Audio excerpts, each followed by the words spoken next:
মানুষের বিরাগভাজন না করে বা মানুষের যান চলাচল বা নিজেদের হাঁটা চলা একেবারে নির্বিঘ্ন করার জন্য একটু যদি সাইডে থাকা যায় এটা ভালো হয়।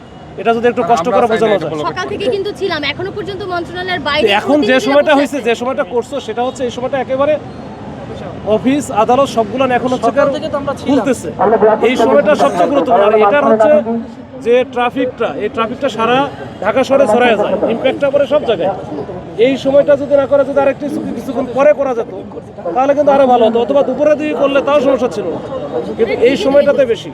এখন কিন্তু বিকাল টাইম, অফিস টাইম শেষ। জান এখন অফিস টাইম শেষ, অফিস ব্রেকআপ টাইম কাল সকাল থেকে এই যে 4:30 বাজতেছে, এখন হচ্ছে গুরুত্বপূর্ণ সময়।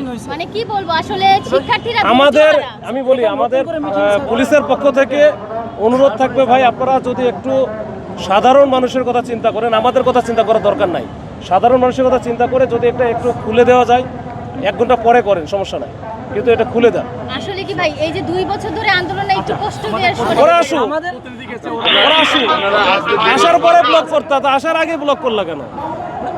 ভাই যখন আমি কথা বলতেছি যেখানে এখানে বসেই ছিলাম, আসার পরে কি হইলো, যদি নেগেটিভ হয় তাহলে করো। এখন নেগেটিভ বা পজিটিভ জানেই না, আশ্বাস পাইতে পাইতে গলার ইয়েটা আপনিও আশ্বাস দিচ্ছেন যে 3 দিনের সময় নিয়েছিলেন শাহবাগ থানায়। আমিও দিছিলাম, আমিও আশ্বাস দেওয়ার 3 দিনের সময় দিয়েছিলেন। আরে আমরা তো দেই না, আমরা তো বলিও ভালো কিছু পাবো।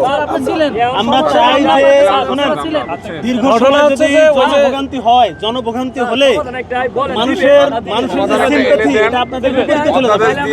এখনো আপনাদের পক্ষে কাজ আছে, আমরা কিন্তু জানি 9টা স্টেপে বিশ্ববিদ্যালয়ে রান হবে, একদমই পুরোপুরি কাজ শেষ হবে। তারা 2 স্টেপে, যে গত বছর মাসে যে আমরা আন্দোলন করলাম তখন বলছে কি আমরা 2য় স্টেপে আসি, আর বাকি যে স্টেপ ধৈর্যের ফল নাকি কি হয় সুমিষ্ট। একটু ধৈর্য ধরো, প্রায় 2 বছর। আচ্ছা যাক, এখন আপনি হয়তো জানেন ভিডিও রেকর্ড একটা ফার্স্ট হয়েছে আমাদের স্যাররা জুমের মিটিংয়ে বলছিল মব সৃষ্টি করবে, ক্লাস অনেক কিছু আমাদের নামে মানে আমাদেরকে হুমকি দিচ্ছে, এরকম সিস্টেম চলে যাচ্ছে। যাক ভাই, আমি অনেক কিছুই আছে, সকাল বেশি আমাদের কথা বলার সময় ছিল না, কথা বলা উচিত না। আমরা একটু অনুরোধ করবো যে সাংবাদিক ভাইরা ওনারাও অনুরোধ করবে নাকি, এটা একটু মাঝখানে ছেড়ে দেন।